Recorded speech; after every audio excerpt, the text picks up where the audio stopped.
오늘은 요한일서 강의 두 번째 시간입니다. 지난 시간 겨직 교사와 이단 사상에 빠지지 말고 사도 요한이 만난 그 하나님과 교제를 하라고 말씀을 나눴습니다.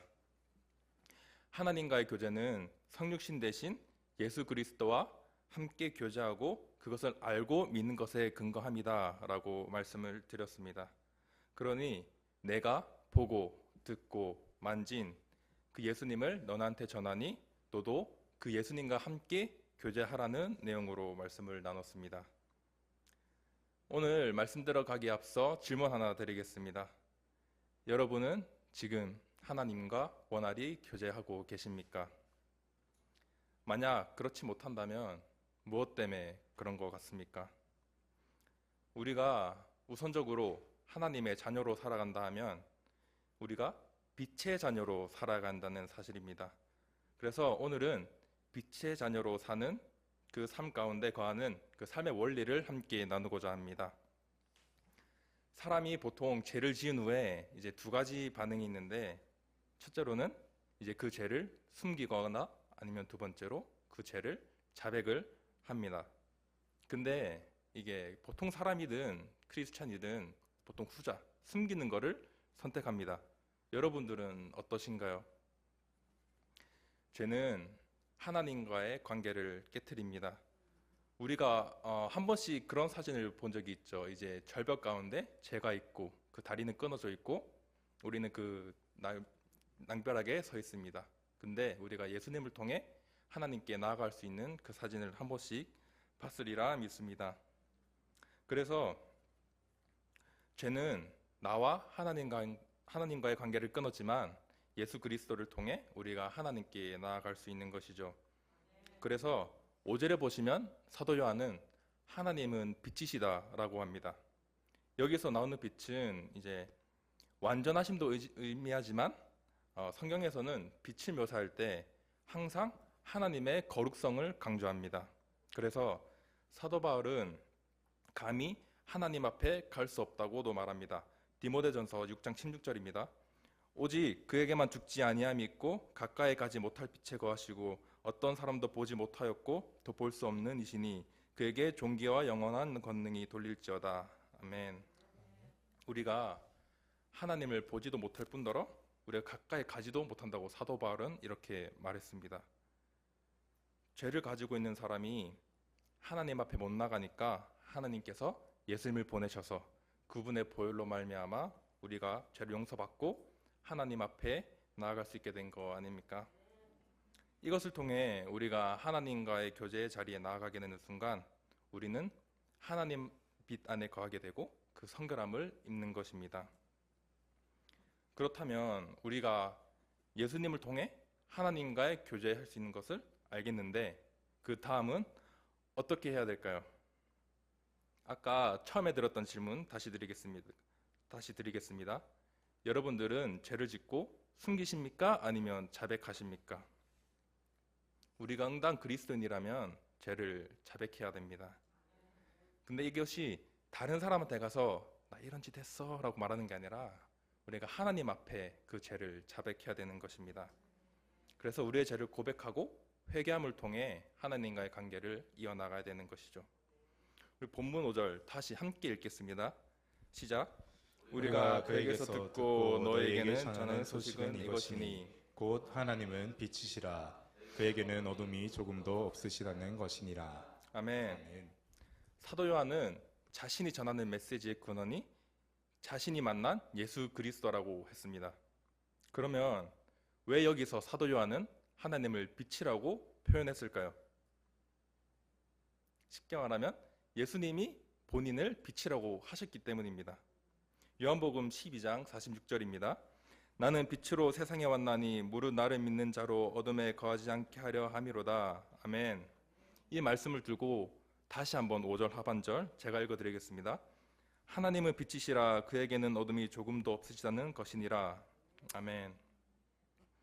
하나님을 빛이라 표현한 것은 아까 말했듯이 빛은 더럽혀질 수 없는 하나님의 거룩성입니다. 그로 인해 하나님과 죄는 함께 갈 수 없는 것입니다. 여기서 보시면 조금도라는 단어가 우데미아인데 이것은 어떤 종류의 것도 없다라는 뜻으로 빛 대신 주님 안에 그 어떠한 종류의 죄도 없다라는 것입니다. 뭐 죄나 나태함 뭐 그런 것 어느 종류도 없다는 것입니다. 한 가지 더 살펴보면 여기서 어둠이라고 번역된 헬라어 단어는 스코티아라고 하는 단어인데 이 단어는 요한이 자주 쓴 단어입니다. 구약에 이게 16번이 나오는데 그중 14번이 요한이 썼습니다.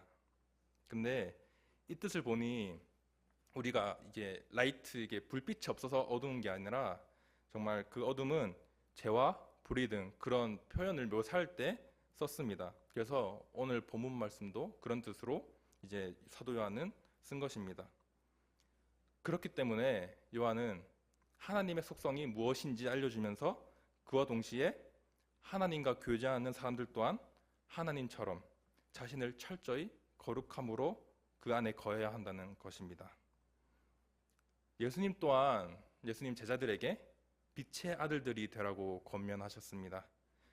요한복음 12장 35절 36절 함께 보겠습니다. 시작. 예수께서 이르시되 아직 잠시 동안 빛이 너희 중에 있으니 빛이 있을 동안에 다녀 어둠에 붙잡히지 않게 하라. 어둠에 다니는 자는 그가 가는 곳을 알지 못하느니라. 너에게 아직 빛이 있을 동안에 빛을 믿으라. 그리하면 빛의 아들이 되리라. 예수께서 이 말씀을 하시고 그들을 떠나 숨으신. 아멘. 아멘. 쉽게 말하면 나를 믿어 빛의 자녀가 되어 죄에 빠지지 마라 이 말입니다. 요한은 하나님이 어떤 분이신가를 알리면서 너네도 이런 하나님을 믿는다면 너네도 빛의 자녀로 살아야 된다라고 말하는 겁니다. 이 말씀처럼 여러분 빛의 자녀로 살아가시기를 주님의 이름으로 축복합니다. 지난 시간에 요한일서는 그 배경을 보면 영지주의 사상을 가진 거짓 교사들과 또 교회를 향한 서신이라고 말씀을 했습니다. 우리가 이거를 기억하며 본문 6절 8절 함께 읽겠습니다. 시작. 만일 우리가 하나님과 사귐이 있다 하고 어둠에 행하면 거짓말을 하고 진리를 행하지 아니하니거니와 만일 우리가 죄가 없다고 말하면 스스로 속이고 또 진리가 우리 속에 있지 아니할 것이요. 아멘. 그 당시에 영주주의 사상과 그것을 영향을 받은 거짓 교사들이 그들의 삶으로는 죄를 지으면서 겉으로는 하나님과 교제하고 있다라고 주장을 했습니다. 영지주의는 크게 보면 이제 두 가지의 모습이 있는데 골로새서 2장 23절에 나온 것처럼 하나는 금욕주의로 이 땅에 있는 악한 자신의 몸을 이제 금욕을 함을 통해 이제 괴롭힌다고 이제 표현을 합니다. 그리고 또 하나는 이제 방탄주의인데 하늘의 것, 즉 자신의 영은 선하고 이 몸은 악하니 이 악한 몸이 저지르는 죄는 나의 영에게 아무런 영향을 주지 못한다라고 이렇게 주장을 했습니다. 영지주의자들이 구원을 받은 사람은 죄를 범해도 된다고 가르치자 사도 바울도 그것에 대하여 권면을 합니다.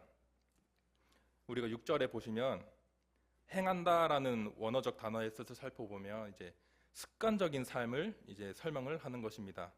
즉 습관적으로 죄를 범하는 삶을 살아가는 모습인 것이죠.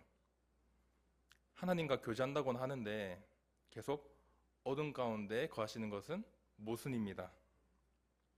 여러분, 영지주의자들은 자신들 스스로 속이며 그들의 죄를 정당화시켰습니다.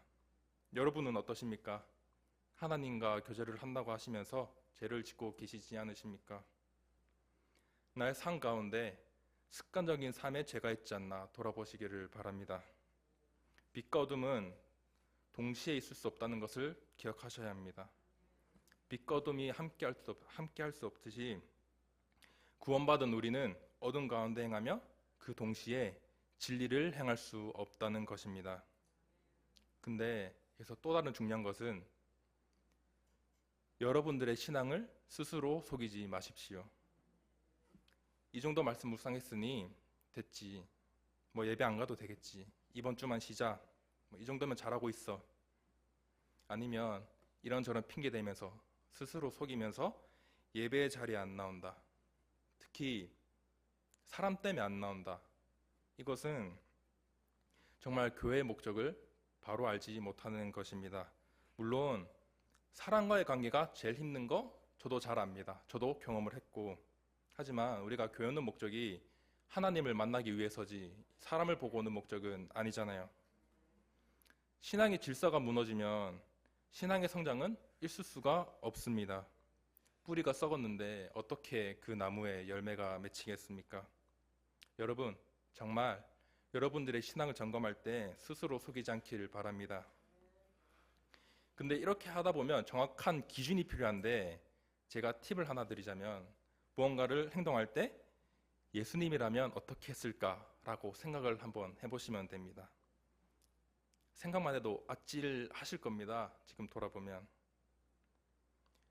그래서 사도 요한은 자신이 죄를 짓지 않았다고 주장하는 자들에게 이렇게 설명합니다. 8절과 10절 세 번역으로 함께 보겠습니다. 시작. 우리가 죄가 없다고 말하면 우리는 자기를 속이는 것이요 진리가 우리 속에 없는 것입니다. 우리가 죄를 지은 일이 없다고 말하면 우리는 하나님을 거짓말쟁이로 만드는 것이며 하나님의 말씀이 우리 속에 있지 아니합니다. 아멘. 죄는 규범이나 윤리에 어긋난 행위를 말합니다. 즉 하나님의 기준에 벗어나면 죄입니다. 죄는 우리 인간의 본성인데, 영지주의자들은 그런 자신들의 죄를 정당화를 시켰습니다. 이것처럼 우리가 죄를 짓지 않았다고 말한다? 그것은 스스로 속이는 것이며 내 마음 가운데 하나님의 말씀이 없다는 것입니다. 그리고 10절에 뭐라고 말합니까? 하나님을 거짓말쟁이로 만드는 것입니다. 근데 하나님은 죄를 지으실 뿐만 아니라 항상 거룩하십니다. 그러면 뭐가 잘못된 거다? 내가 잘못된 거다. 우리가 이 마음을 가지고 히브리서 6장 18절 하반절 세 번역으로 보겠습니다. 제가 읽어드리겠습니다. 하나님께서는 약속하시고 맹세하실 때 거짓말을 하실 수 없습니다.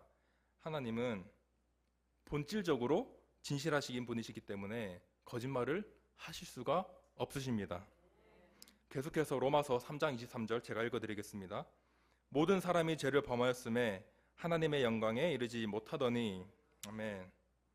거짓말을 하실 수 없으신 하나님께서 모든 사람이 죄를 범하였다고 말합니다. 이외에도 여러 차례 인간의 죄를 지적하셨습니다. 그럼에도 불구하고 나의 죄를 인정하지 않는다면 그것은 하나님을 거짓말쟁이로 만드는 것입니다. 이것은 여러분이 하나님 앞에 죄를 고백하지 않는 것도 포함입니다. 즉, 회개 없이는 하나님과의 관계를 이어나가지 못한다는 것입니다. 제가 처음 말씀드린 대로 대부분 자신들의 죄를 숨기려고 합니다. 근데 그게 우리의 신앙생활에도 적용이 된다는 것이죠. 우리가 신앙생활을 하다 보면 회개기도가 얼마나 중요한지 종종 잊어버릴 때가 있습니다. 하나님이 나 용서하셨으니까 그냥 넘어가야지 하고 말이죠. 제가 들은 것 중에 의사들이 가장 화나는 것 중 하나가, 이제 환자들이 그 진단을 들은 후에 선생님 유튜브에서는 이렇게 하라던데요, 인터넷에서는 저렇게 하라던데요, 이거 듣는 것을 가장 싫어한다고 합니다. 나보다 나를 더 잘 아시는 주님께서 이런 우리들의 모습을 보신다면 어떻게 생각하실까요? 하나님은 우리가 어떠한 죄를 지었는지 내가 모르는 죄까지도 알고 계십니다.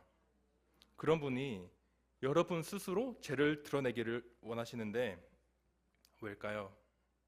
여러분과 관계를 이어나가고 싶어 하시기 때문입니다. 이것에 대해서 요한은 이렇게 말합니다. 9절입니다. 제가 읽어드리겠습니다. 만일 우리가 우리의 죄를 자백하면 그는 미쁘시고 의로우사 우리 죄를 사하시며 우리를 모든 불의에서 깨끗하게 하실 것이요. 아멘. 신실하신 하나님께서 우리의 죄를 사하여 주신다고 합니다.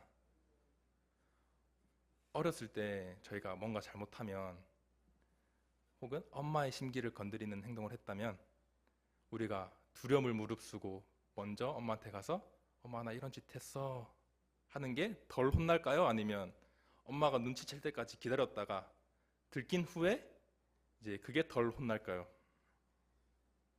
분명 전자겠죠. 하나님도 이러한 우리의 모습을 기다리신다는 사실입니다.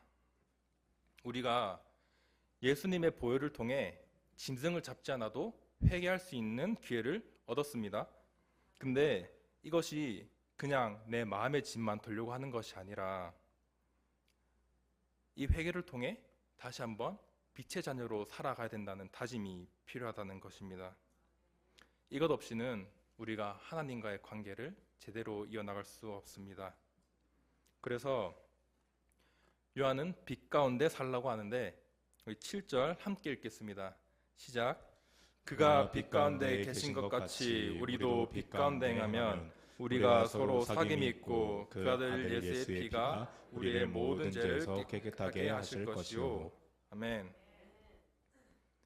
우리가 빛 가운데 거한다는 것, 그것은 우리가 그리스도인답게 산다는 것입니다. 즉 예수님을 닮아가는 삶을 살아야 하는 것입니다. 하나님은 빛이시기에 우리도 그의 자녀로 살아간다면 빛 가운데 살아가는 것은 당연한 것입니다. 요한은 빛 가운데 거하는 것 중에 가장 중요한 특징을 사귐이라고 7절에 말하였습니다. 즉 하나님과의 사귐을 말하는 것입니다.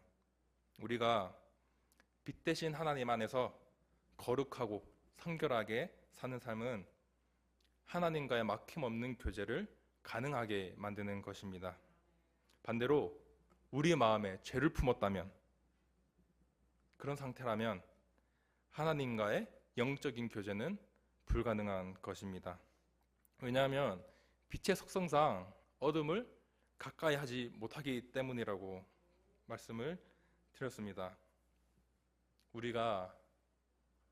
제가 어떤 글을 봤는데 이제 수술대 위에 있는 그 빛을, 제가 이름이 기억이 안 나네요. 근데 그것은 수술할 때 그림자가 지지 않게 하기 위해 빛을 그림자가 생길 만한 방향에서 모든 방향에서 쏴서 이제 수술할 때 그림자가 안 생긴다고 합니다. 이것처럼 우리가 만약에 빛의 자녀로 살아간다 이렇게 고백을 한다면 우리 마음 가운데 조금의 어둠도 있으면 안 되는 것입니다. 하지만 우리는 인간이기에 약하기 때문에 때때로 시도 때도 없이 넘어지기 마련입니다. 그렇기 때문에 우리는 늘 은혜의 자리에 우리를 노출을 해야 되는 것입니다. 말씀을 가까이 하고 항상 기도하며 쉬지 말고 기도하며 하나님의 은혜를 간구하시기를 바랍니다. 우리가 빛의 자녀로 살아간다, 이것은 우리가 주님을 영접한 그 순간부터 우리의 사명이 되는 것입니다. 해도 되고 안 해도 되고 뭐 내가 하고 싶을 때 하고 이런 게 아니라 사명은 내가 무조건 해야 되는 것입니다. 이러한 사명을 가지고 나아갈 때 우리는 더욱 큰 은혜를 체험하게 될 것입니다. 여러분 분명히 여러분들이 주님을 처음 만났을 때 그 감정을 기억하고 계실 것입니다. 우리가 그것은 정말 말로 표현할 수도 없고 정말 누구에게 설명을 하라고 해도 설명이 안 되잖아요. 근데 우리가 이 기쁨을 가지고 있다면, 우리가 그 기쁨을 누리고 있다면, 우리가 주의 자녀로 살아간다고 하면은 주님께서 우리에게 명령하신 것, 그 사명을 가지고 살아야 되지 않겠습니까?